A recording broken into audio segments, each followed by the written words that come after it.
out coach. So what are ways that you develop that? So I will say, though, it gives the impression that I'm doing things on my own, which I'm not. So I went to Johnny Oates, who was the manager at the time, I believe, and I said, Johnny, I know which guys in the league give me problems. That's hard to get the ball in the air.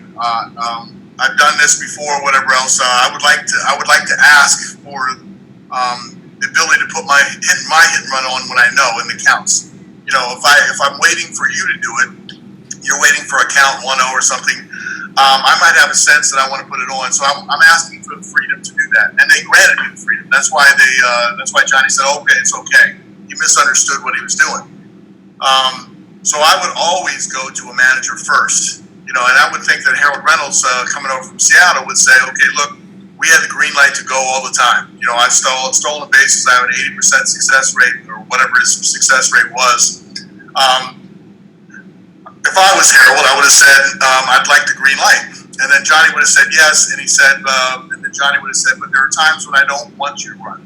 If we're down 2 runs and this is happening, or whatever else, then I'll put a hold on." And a lot of times, for guys that had the green light, they would just hold their forearm and say, "Okay, the green light's off." But other times, you would just have the green light instead of actually having to put that on and tell them he has the green light. There were times when you just wanted to hold him. So,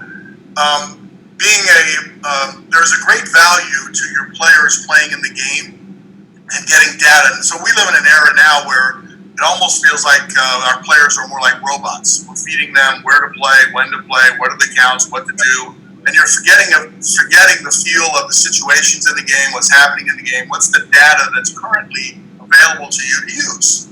And so I think there's a great value in having particular players that can absorb that data and make decisions in the flow of the game. And so you want to encourage your players to learn and do that. So if you create a dialogue back and forth with what it's like, what you're thinking as a manager, when you want to take chances, when you don't want to take chances, you're teaching them you're giving them an extension of who you are as a coach, but you're giving them the flexibility within the game structure to act on it. And so I always believed in that philosophy. And so Harold Reynolds is an interesting story.